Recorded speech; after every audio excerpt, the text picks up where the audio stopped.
farmhouse. Today we're going to continue the journey on getting some baby chicks for spring.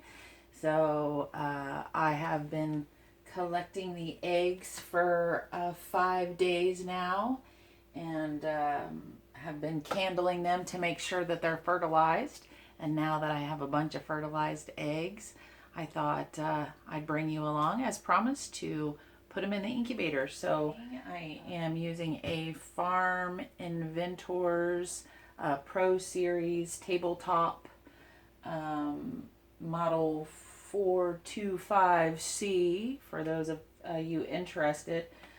It did come with not only the incubator, but it came with a turning tray for the eggs, which I enjoy. The first incubator I had was just a small one that my son got me just so I could try incubating eggs for the first time, and it worked. I got a baby chick out of it, even through power outages, and once I hatched my first chick, I was pretty much hooked from that point on, and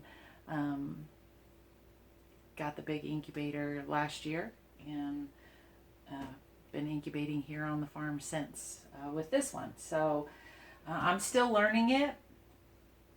I've used it twice now to incubate eggs. Both times I had pretty good hatch rate. The first time I had 50%. This last time I had about 70%. Anything they say 85% or above is a success rate for hatching eggs. What I have done so far is decided where to put my incubator. This is a little different. I'm hoping it increases my hatch rate. I had it the last 2 times in my great room, which is my dining room, living room, kitchen, all one large great area.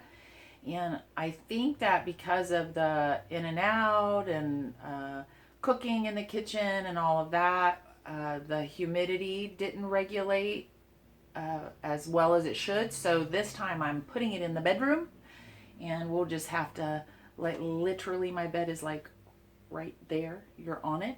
So we'll just lay here and listen to the motor hum, which will be good for me because I like the noise, the white noise at night.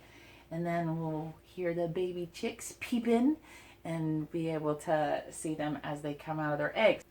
I have my eggs. You saw in the last video the candling, and I marked the day on them.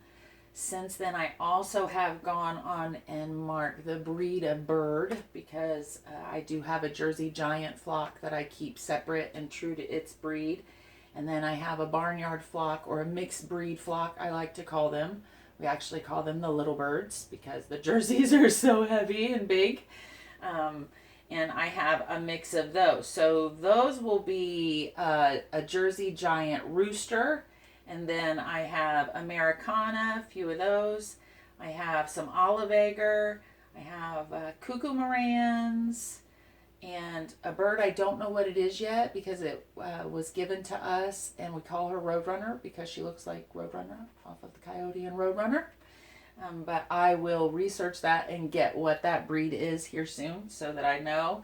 And Lavender Orpingtons is what I'm hoping. So those will be mixed with the Jersey Giant. And I think I mentioned in the last video, the reason I'm doing that is because I love having colored eggs, and the kids love having colored eggs, and we do sell some and offer some to our neighbors. And the problem with that is that the colored egg-laying birds also like to fly out of my fence and get in the gardens. And we just actually lost one of our Americanas to, we think, a bird of prey.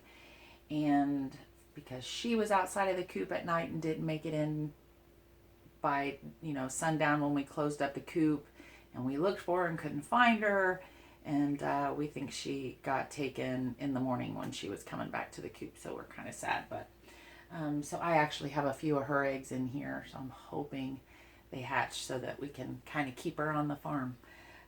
But my hopes is by breeding those flighty birds, back to the story, with the Jersey Giant, is that I will get the colored eggs without the flighty bird, because I'm hoping they'll be a little heavier and a little more docile and less roaming or foraging, because Americanas and olive eggers are just really big foraging birds, which are great. They're great tillers and work the garden wonderfully. I just wish they weren't so let me forage the whole yard birds. So anyway, there's my eggs. I have them marked. I've chosen the best of the eggs out of what I've collected. I went ahead and unpacked the incubator, set it up, and plugged it in and brought it up to temperature. And that's all I've done so far. So now I'm going to go ahead and add the water to the bottom of the incubator.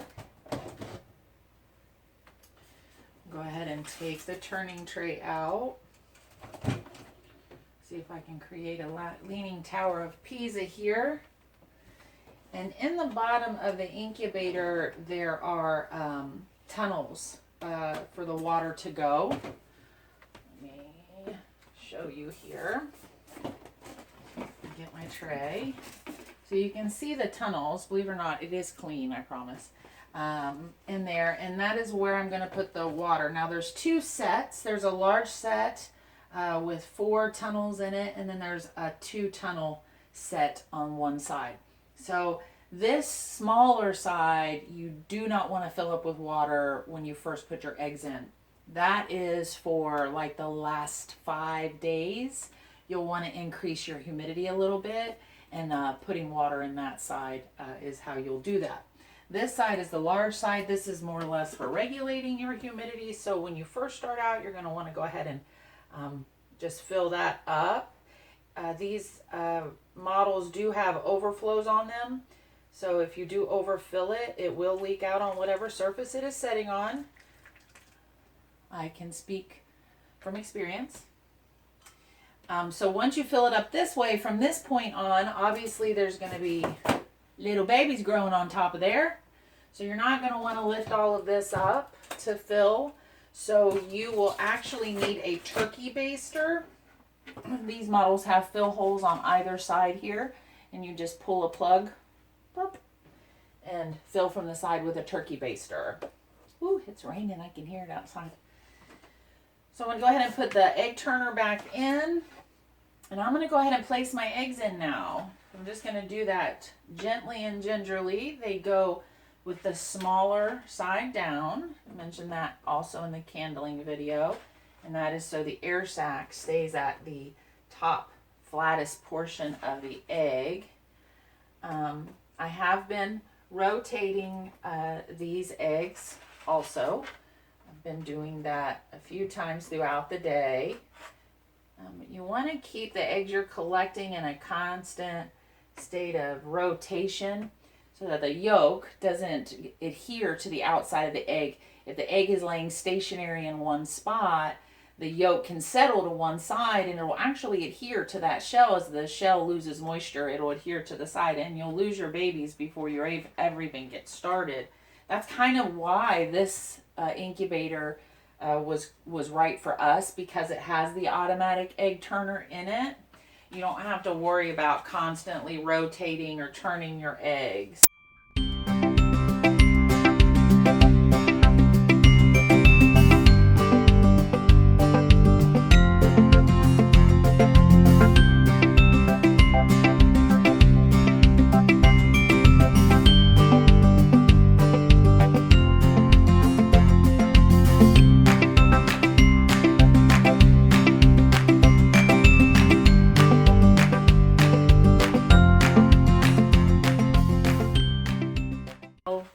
Holds 41 eggs. So as you can see, they're all in there nice and pretty. I'm going to go ahead and put the top back on. Now you can see, hopefully you can see, the red light on top here is flashing. Yeah, I think you can see that. And that is just an alert that the temperature reduced down to the ideal temperature of what it should be. It'll stop blinking as soon as the temperature regulates back up to, it stays about 100 degrees. This is an airflow incubator. Must be storming. My lights are flashing. Hopefully I don't lose power. I was going to discuss what to do if we lose power. I may get to do that firsthand. You might get to witness it on the video. But it is an airflow incubator, so with that being said, it should stay about 99 to 100 degrees. So you want to keep the humidity at about in between 60 and 66, 67% relative humidity, all the way up until the last 5 days, 3 days of incubation, in which case you're going to want to add the water to the other side and bring the relative humidity up to about 70% relative humidity. Other than that, the nice thing about this is you don't really have to do anything. You just want to make sure you don't bump it. It's not in direct sunlight because Mama Hen keeps them nice, dark, and cozy. You want to keep your eggs nice, dark, and cozy. We're rotating them like Mama Hen does. We have our little flashing light, which obviously it's in my bedroom, in and out. I'll see that all the time. Keep an eye on that. Now I do check my incubator several times throughout the day. I'm just kind of a little bit crazy that way. So, and I am home, so that does help. But if you're not home, these really are pretty user friendly. At least I have found with my limited experience, but it is pretty user friendly.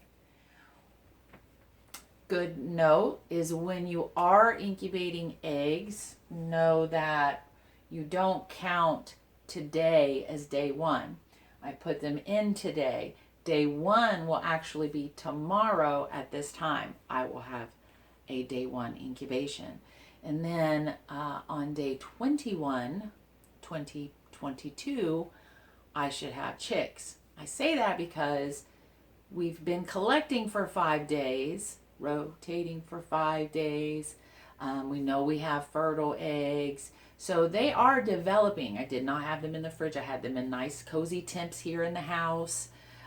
They've been developing already. So, you know, I've had the last batch, I had a chick hatch at the end of day 19. And then the last chick hatched at the end of day 22. So it just varies. So on day 21, if none of them have hatched and you're hatching eggs with me, don't freak out because it could be 22 or, yeah, day 22. I usually give it a full 24 hours after, and then I'll kind of take a listen and see what we're doing in between there and get a good idea. But I'll bring you along for all of that. Did want to cover power outages. So if we do lose power, we are lucky enough. I do have a generator that my husband can turn on and we can use for the incubator and the refrigerator and things like that. But if you didn't, the best thing you can do is just nothing. Don't open it. Just leave it alone.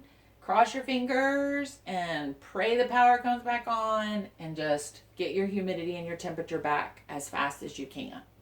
I have taken eggs out and put them in my bra and slept with them because power wasn't supposed to be back on for 12 hours and we didn't have our generator at that time. So in desperate measures, we do desperate things, and I did hatch that chicken. His name was Booba. But if it's going to be just for a few hours and, you know, you go on and they tell you, hey, we're going to have it back on in a few hours, leave it alone. Don't touch it. It should be fine and it'll come back up and be a-okay. Hope that's it. I will be back keeping you posted along the way. We'll do a few short videos as we go along, incubating our babies. So if that's something you're interested in, please subscribe, like, and share, and ring that bell to be notified. And until next time, have a great day.